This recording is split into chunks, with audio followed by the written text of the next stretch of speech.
ಇವತ್ತಿನ ರೆಸಿಪಿಯಲ್ಲಿ ದಿಢೀರಾಗಿ ಸಿಂಪಲಾಗಿ ಮಾಡುವಂತಹ ಒಂದು ಚಿಕನ್ ಗ್ರೇವಿನ ಮಾಡಿ ತೋರಿಸ್ತಾ ಇದ್ದೀನಿ. ರೊಟ್ಟಿ, ಚಪಾತಿ, ರೈಸ್ಗೆಲ್ಲ ತುಂಬ ಚೆನ್ನಾಗಾಗತ್ತೆ. ಬನ್ನಿ ಹಾಗಾದರೆ ಯಾವ ರೀತಿಯಾಗಿ ಮಾಡೋದು ನೋಡೋಣ. ಹಾಯ್ ಫ್ರೆಂಡ್ಸ್, ಎಲ್ರಿಗೂ ನಮಸ್ಕಾರ. ವೆಲ್ಕಮ್ ಬ್ಯಾಕ್ ಟು ಕಾಫಿ ನಾಡು ಅಡುಗೆ. ಅರ್ಧ ಕೆಜಿ ಚಿಕನ್ ತೊಗೊಂಡಿದ್ದೀನಿ. ಇದಕ್ಕೆ ಸ್ವಲ್ಪ ಅರಿಶಿನ ಹಾಕಿ ಚೆನ್ನಾಗಿ ತೊಳೆದು ನೀಟಾಗಿ ನೀರನ್ನೆಲ್ಲ ತೆಗೆದು ಬಸ್ತಿಟ್ಕೊಂಡಿದ್ದೀನಿ. ಇದನ್ನು ಒಂದು ಅರ್ಧ ಗಂಟೆ ಸ್ವಲ್ಪ ಉಪ್ಪು ಹುಳಿ ಎಲ್ಲ ಸೇರಿಸ್ಬಿಟ್ಟು ಹಾಗೇ ಇಡಬೇಕಾಗತ್ತೆ. ನೋಡಿ, ಸ್ವಲ್ಪ ಉಪ್ಪು ಹಾಕ್ಕೊಳ್ತಾ ಇದ್ದೀನಿ. 1 ಚಮಚ ಶುಂಠಿ ಬೆಳ್ಳುಳ್ಳಿ ಪೇಸ್ಟು, ಒಂದು ಅರ್ಧ ಹೋಳಷ್ಟು ನಿಂಬೆ ಹಣ್ಣಿನ ರಸನ ಹಿಂಡ್ಕೊಂಡು ಕೈನಲ್ಲಿ ಚೆನ್ನಾಗಿ ನೋಡಿ ಈ ರೀತಿಯಾಗಿ ಮಿಕ್ಸ್ ಮಾಡ್ಕೊಳ್ತಾ ಇದ್ದೀನಿ. ಎಲ್ಲ ಕಡೆ ಉಪ್ಪು ಹುಳಿ ಎಲ್ಲ ಕಡೆನೂ ಹೊಂದ್ಕೋಬೇಕು. ಆ ರೀತಿಯಾಗಿ ಚೆನ್ನಾಗಿ ಮಿಕ್ಸ್ ಆದಮೇಲೆ ಒಂದು ಮುಚ್ಚಳ ಮುಚ್ಚಿ ಒಂದು 20 ನಿಮಿಷನಾದರೂ ನಾವು ಹಾಗೆಯೇ ಬಿಡಬೇಕಾಗುತ್ತೆ. ಟೈಮ್ ಇದ್ದರೆ ಒಂದು ಅರ್ಧ ಗಂಟೆ ಇಟ್ಟರೆ ಒಳ್ಳೆಯದು.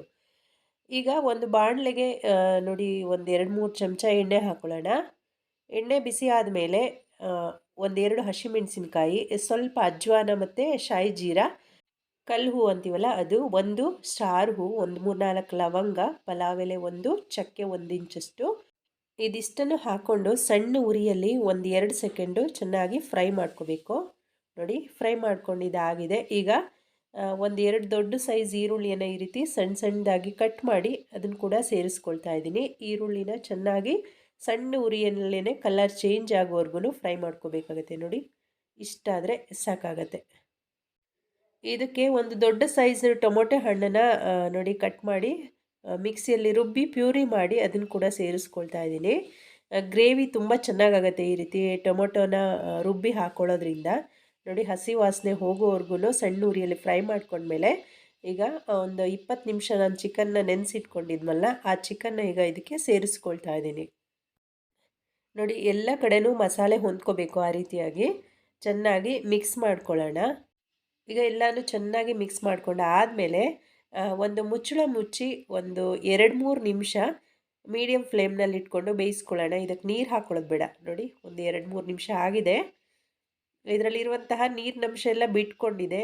ಈಗ ಒಂದು ಸರಿ ಚೆನ್ನಾಗಿ ಕೈ ಆಡಿಸ್ಬಿಟ್ಟು ಇದಕ್ಕೆ ಮಸಾಲೆಗಳನ್ನೆಲ್ಲ ಸೇರಿಸ್ಕೊಳ್ಳೋಣ. ನೋಡಿ, ಒಂದು ಅರ್ಧ ಚಮಚ ಅರಿಶಿನ ಹಾಕ್ಕೊಳ್ತಾ ಇದ್ದೀನಿ. 1 ಚಮಚ ಅಚ್ಕಾರದ ಪುಡಿ ಹಾಕ್ಕೊಳ್ಳೋಣ.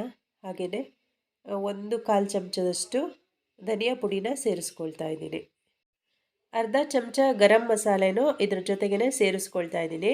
ಈಗ ಎಲ್ಲನೂ ಹೊಂದ್ಕೊಳ್ಳೋ ರೀತಿ ಒಂದು ಸಾರಿ ಚೆನ್ನಾಗಿ ಮಿಕ್ಸ್ ಮಾಡ್ಕೊಂಬಿಡೋಣ. ಫ್ರೆಂಡ್ಸ್, ಯಾರ್ಯಾರೆಲ್ಲ ನನ್ನ ಚಾನಲ್ನ ಸಬ್ಸ್ಕ್ರೈಬ್ ಮಾಡದೆ ನೋಡ್ತಾ ಇದ್ದೀರಾ, ದಯವಿಟ್ಟು ವಿಡಿಯೋ ಕೆಳಗಡೆ ರೆಡ್ ಕಲರ್ ಸಬ್ಸ್ಕ್ರೈಬ್ ಬಟನ್ ಇದೆ, ಪ್ರೆಸ್ ಮಾಡಿಕೊಂಡು ಸಬ್ಸ್ಕ್ರೈಬ್ ಮಾಡ್ಕೊಂಡು ನೋಡಿ. ಹಾಗೆ ಪಕ್ಕದಲ್ಲೇ ಬರೋ ಬೆಲ್ಲೈಕನ್ ಕೂಡ ಕ್ಲಿಕ್ ಮಾಡ್ಕೊಳ್ಳಿ. ನೋಡಿ, ಚೆನ್ನಾಗಿ ಒಂದು ಸಾರಿ ಎಲ್ಲನೂ ಹೊಂದ್ಕೊಂಡಿದೆ. ನೀಟಾಗಿ ಮಿಕ್ಸ್ ಮಾಡ್ಕೊಂಡಿದ್ದೀನಿ. ನೀರು ಹಾಕ್ಕೊಳ್ತಾ ಇದ್ದೀನಿ. ಚಿಕನ್ ಬೇಯಬೇಕಲ್ವ, ಅದಕ್ಕೋಸ್ಕರ ಸ್ವಲ್ಪ ನೀರನ್ನ ಸೇರಿಸ್ಕೊಳ್ಳೋಣ. ನೋಡಿ, ಚಿಕನ್ ಬೇಯೋದಕ್ಕೆ ಎಷ್ಟು ಬೇಕೋ ಅಷ್ಟು ನೀರು ಹಾಕ್ಕೊಂಡು ಚೆನ್ನಾಗಿ ಒಂದು ಸಾರಿ ಮಿಕ್ಸ್ ಮಾಡ್ಕೊಂಡಿದ್ದಾಗಿದೆ. ಈಗ ಮುಚ್ಚಳ ಮುಚ್ಚಿ ಒಂದು 4-5 ನಿಮಿಷ ಮೀಡಿಯಮ್ ಫ್ಲೇಮ್ನಲ್ಲಿ ಇಟ್ಕೊಂಡು ಬೇಯಿಸ್ಕೊಳ್ತಾ ಇದ್ದೀನಿ. ತುಂಬ ಸಿಂಪಲಾಗಿ ಮಾಡ್ಕೋಬೋದು. ನಾನ್ ವೆಜ್ ಅಡುಗೆಗಳನ್ನ ಕಲಿತಾ ಇರೋರಿಗೆ, ಹಾಗೆ ಬ್ಯಾಚುಲರ್ಸ್ಗಳಿಗೂ ಕೂಡ ತುಂಬ ಈಸಿ ಆಗುತ್ತೆ. ನೋಡ್ತಾ ಇದ್ದಿಲ್ಲ, ಗ್ರೇವಿ ಕೂಡ ಸಾಕಷ್ಟಿದೆ. ರೈಸ್ಗೂ ಕೂಡ ಆಗುತ್ತೆ. ಹಾಗೆ ಚಪಾತಿ, ರೊಟ್ಟಿ ಎಲ್ಲದಕ್ಕೂ ಕೂಡ ಚೆನ್ನಾಗಾಗತ್ತೆ. ಸ್ವಲ್ಪ ಕೊತ್ತಂಬರಿ ಸೊಪ್ಪನ್ನ ಕಟ್ ಮಾಡಿ ಹಾಕ್ಕೊಳ್ತಾ ಇದ್ದೀನಿ. ಯಾವಾಗಲೂ ಮನೆಯಲ್ಲಿ ಒಂದೇ ರೀತಿಯ ಚಿಕನ್ ತಿಂದು ಬೇಜಾರಾಗಿದ್ದರೆ ಈ ರೀತಿಯಾಗಿ ಟ್ರೈ ಮಾಡಿ ನೋಡಿ. ನನ್ನ ಚಾನಲ್ನಲ್ಲಿ ಬೇರೆ ಬೇರೆ ರೀತಿಯ ಚಿಕನ್ ರೆಸಿಪಿಗಳನ್ನ ಮಾಡಿ ಹಾಕಿದ್ದೀನಿ. ಇಂಟ್ರೆಸ್ಟ್ ಇದ್ದರೆ ನೀವು ನೋಡ್ಬೋದು. ಇವತ್ತಿನ ರೆಸಿಪಿ ಹೇಗೆ ಬಂತು ಅಂತ ಹೇಳಿ ಕಮೆಂಟ್ ಬಾಕ್ಸ್ನಲ್ಲಿ ಕಮೆಂಟ್ ಮಾಡಿ. ವಿಡಿಯೋ ಇಷ್ಟ ಆದರೆ ಒಂದು ಲೈಕ್ ಮಾಡಿ. ಮತ್ತೊಂದು ಹೊಸ ವಿಡಿಯೋದೊಂದಿಗೆ ಸಿಗೋಣ. ವಿಡಿಯೋ ನೋಡಿದ್ದಕ್ಕಾಗಿ ಧನ್ಯವಾದಗಳು.